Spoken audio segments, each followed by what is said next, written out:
Hello, everybody. Welcome to my channel. My name is Laigha, the Accessible Media Maven, and on this channel we talk about chronic illness, disability, Reddit, and also for the last week, productivity.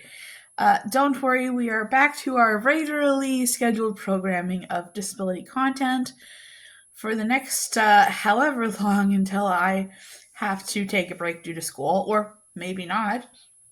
We're going to be talking about disability on Sundays, and then we're going to be talking about the intersection of disability, school, and productivity on Wednesdays. So I hope you enjoy this video, and I hope you enjoy this coming productivity slash school series that's going to start on Wednesday. So you've already seen the title of this video, and I just want to say before we get started, I am not sponsored. I do not know Mark Cuban. Nobody at Cost Plus Drugs sent me an email giving me money to talk about them. They didn't approve this video. They don't know about this video. They don't know who the hell I am. And if that changes somehow, I don't know, if Mark Cuban stumbles on this video, I will let you guys know. But I just want to make that clear that this is literally as honest of a review as you can get. So today, I am talking about Cost Plus Drugs, and we'll get into what that is in a minute, but I want to take you through the history of me being able to afford my medication. Also, if you see me glancing over this way, it's because we have once again reached the time when I outline my videos, so I will be going over and looking at that outline periodically. Up until, I would say, May of this year, when I began working for the state, I've always had a struggle paying for my medications. I'm going to start with the Hawkeye because really 2020 was when I started taking medication full time. In the past, I had taken meloxicam and I don't remember what antidepressant in blister packs that my parents paid for or I may have paid for. There goes the air conditioning or the heater.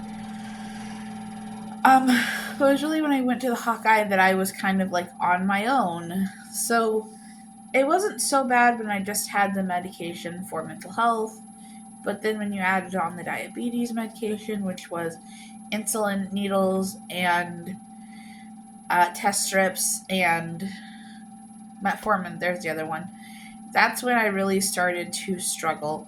Now, my test strips were free because Gannett participated in a program called Livongo, where you get a free meter and unlimited test strips, which is a program I really like and why I would consider working for the federal government, and that's the only reason I would consider working for the federal government. The problem is that after bills, and even with my parents helping me with some bills, I only had about $200 to spend for gas, groceries, and medication. I was chronically going off of my medication, not my diabetes medicine, but my mental health medicine, because I remember insulin was $35, needles were way more than that, and I think metformin was relatively expensive, but I can't remember. I was on such a high dose, that's why it was expensive. But I still had the money to do things. Well, I guess not always, because I did go through periods of time where one of my mental health medicines was $80, and I didn't know about GoodRx, and I don't think that I had patient assistance program. So I kind of just struggled and would sometimes end up in the hospital from not taking my medicine, which was of course not helpful. But the hospital doesn't reel you up to the front counter and say, please give us $80 or else you can't stay here today. And obviously that's what pharmacies do. I thought that it was bad. I thought that I had it really, really bad. And then I moved jobs. If you don't know, in August of 2022, I got laid off from the Hawkeye. There's a video about that on my channel. And then I moved to work for Nexstar, which is, well, I didn't move, but my job then became working for Nexstar, which is a media conglomerate that owns a lot of TV stations. They probably own a TV station in your viewing area. This is when we had United Healthcare. I don't know if they still have United now. And I remember the first time I went to the pharmacy to pick up my insulin, and it was $80. And I had huge sticker shock, but at that time I still had money from the layoff. and I called our person who was in charge of HR at the local site, and I said, "Oh my goodness, I think I picked the wrong insurance. My insulin was $80 when I went to pick it up." And she said, "Okay, let me look." And then she got back to me. She said, "No, you have the right insurance. Our insurance pays 80% of medication, and then you pay the other 20%." Which meant, like I said, I was paying $80 per insulin. And by this time, I think by this time I was on two insulins. I had, because of my metformin intolerance, they switched me off of metformin, and I was just taking insulin. And because of that, I had to get a second job to be able to pay. In addition, test strips weren't free, and I realized that test strips were like $1 a piece. And I was starting to get tired of poking my fingers. I had done it with Livongo because I was not eligible for a sensor, but due to being on fast acting insulin, I was now eligible. But the problem was that those sensors were $75 for two with my insurance. So with this 100 and what was it? Like $250 of medication, not counting my psych meds. Uh just for the medication that I took to not die. I ended up going to work part time, making about $300 a month, and so almost all that money went to medication. And I know this sounds bad that I had to get a second job, but it got even more dire when I moved to Chicago. When I moved to Chicago, I thought everything was going to be cool, and went on an Affordable Care Act plan. I didn't realize this, but the Affordable Care Act plans really are only helpful for if you have some type of catastrophic emergency. Their deductibles are like $8,000. And you even heard me had a hard time saying $8,000, literally 10 times what my current deductible is. And this is for people who are low income or self employed. I was not eligible for Medicaid at that time because I had not lived in Illinois long enough to be eligible for Medicaid. And what happened was I got sick. I went to get my medicine at the pharmacy and I couldn't because I couldn't afford it. So I was going to try to push until I got paid again. At this time, I was working for the Hawkeye and getting a stipend. So I was bringing in about $800 a month.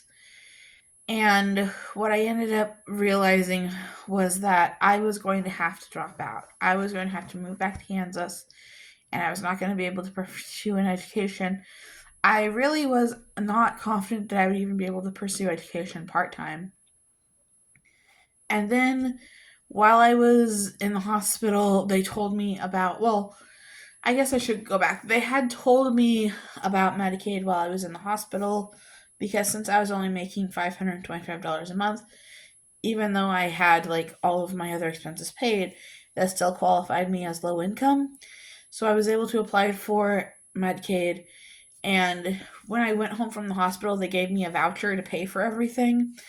And everything came to a cost of like $600. And yes, this did have some extra things like a new meter and glucose tabs and little like things that people with diabetes need.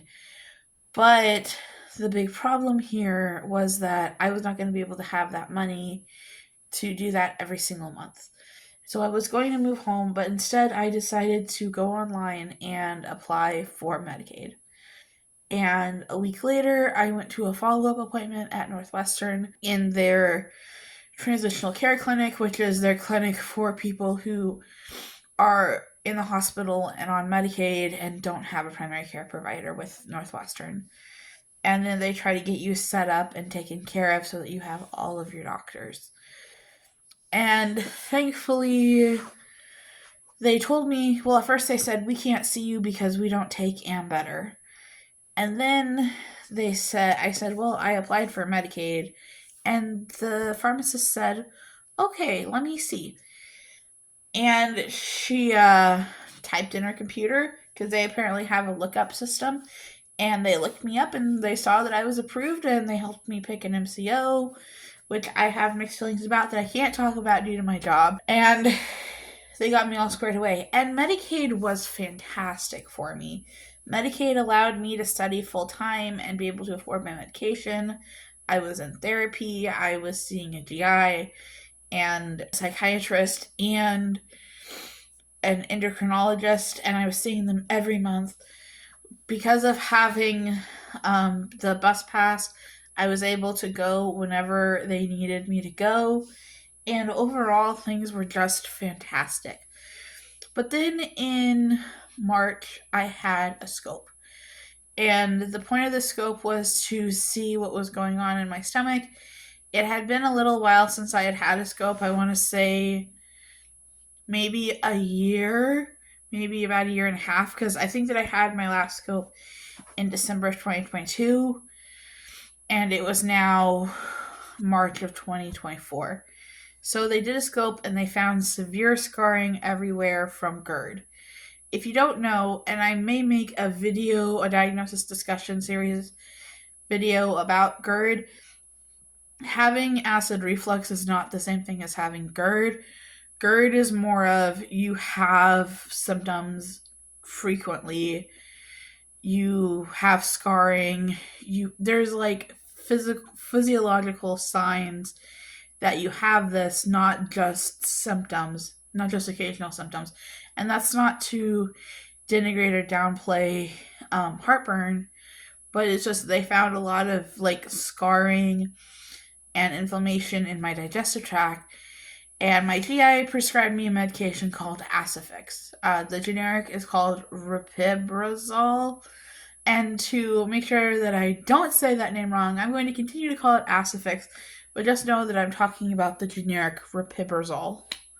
Rabibrazole. There we go. Don't worry, it's not just me that can't say it. Also, all of my doctors can't say it. So we just call it Acifix. The problem with Acifix is that it's not covered by insurance. Insurance is kind of moving away from covering high cost PPIs. I've never been able to discover why Acifix is high cost PPI, but it is. And this medication, like, I didn't think I was going to be able to take it. And so I met with Northwestern has clinical pharmacists in some of their clinics, and that includes a transitional care clinic. So I was able to meet with the clinical pharmacist who told me about Cost Plus Drugs. Cost Plus Drugs is an online pharmacy founded by billionaire Mark Cuban. Cost Plus Drugs is not a buying medicine on Amazon unless it's like buying medicine on Amazon Pharmacy. You have to have a prescription from a doctor. The way it works is that you go online and you look up to see if your medication is there. And if it is there, then you go back to your doctor and you tell your doctor, please send this medication to the Cost Plus Drugs pharmacy. And then if you signed up on their website, which I believe you have to do in order to be able to price a drug, when they get, you'll put in like your name, date of birth, and I think social security number. And then when they get the prescription from your doctor, they process it into their system and they send you an email saying, hey, we got this prescription ready from your doctor. Are you ready to order it? And then if you are, then you can go in and order it. And I want to say that I got on there and I signed up for an account. And what I learned is that Cost Plus Drugs has a unique pricing system. Instead of pricing on demand, which is kind of what most do, so it's like, oh, this is how much insurance will pay for it, so this is how much I'm going to price it at retail. They take their and I'm going to say alleged cost, because obviously we don't know what the suppliers are actually charging, but this is what they tell us is their cost.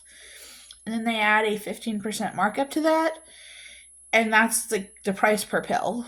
So let's say, and they price each pill round. So a pill of metformin is probably like a quarter or a half a cent, but they'll charge you 1 cent per pill of metformin, and then they charge you 15%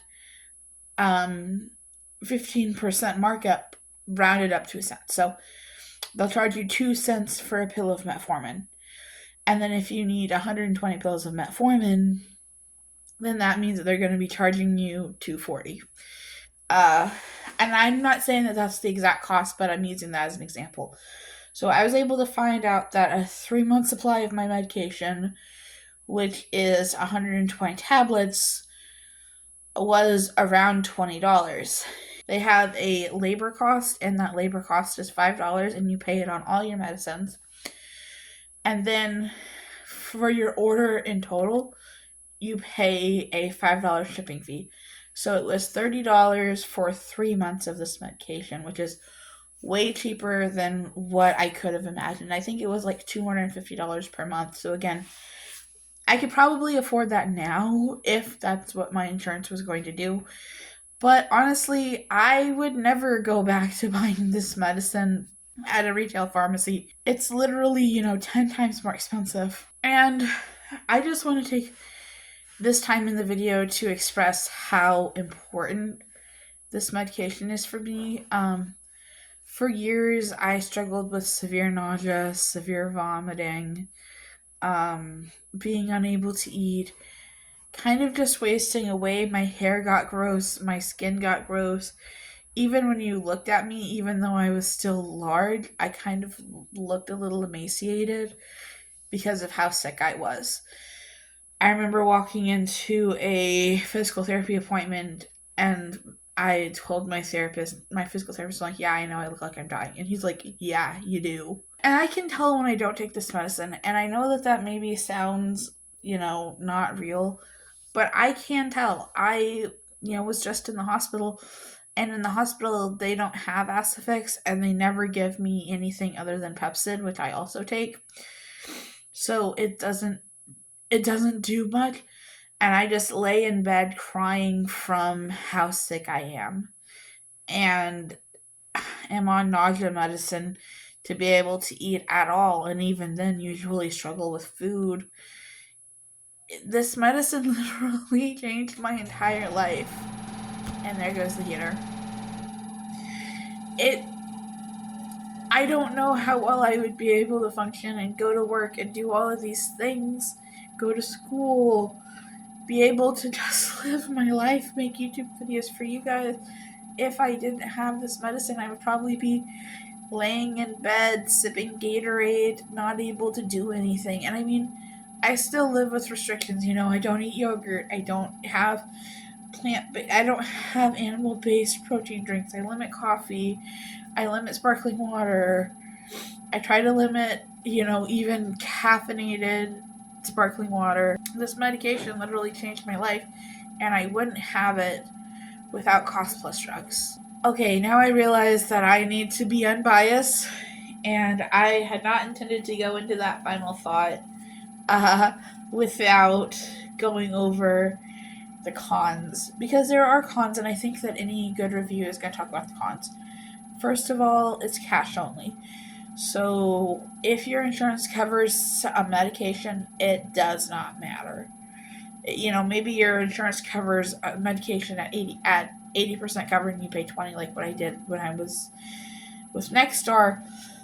Usually they don't take your insurance, so that can be a big barrier for some people. Some people don't have $30 to be able to pay for a medication. In addition, I think it's important to point out that it's not all medicine. Like I said, you have to go on and search for your medicine and your strength to be able to confirm that, yes, the pharmacy does do this medicine. Yes, it does do it at this strength. In addition, I've heard that they are piloting an insulin program, but I read the pilot stuff. If you have type 1 and you don't take a lot of insulin, I think that it should be fine for you. But I have type 2 and I take a lot of insulin, and I'm like, wow, 5 pens, that'll give me a week. And not really, it's not that much, but you know what I mean. And so it's not perfect. No, nothing is perfect. You can look at whatever medical system and you'll find people complaining about it. But for me, there is a lot of ways that people can spend their billions of dollars. And I'm not saying that I'm not here simping over Mark Cuban, even though that might be the thumbnail. But this pharmacy is, in my opinion, the best kept secret. And I really hope that a lot of people find this video when they're looking up cost plus drugs, because this pharmacy literally changed my life. I don't use it for my psych meds because right now I do actually get them cheaper through just through my insurance. But I definitely wish that I had known about cost plus drugs whenever it started and had used it from the beginning because man, it has changed my life so much.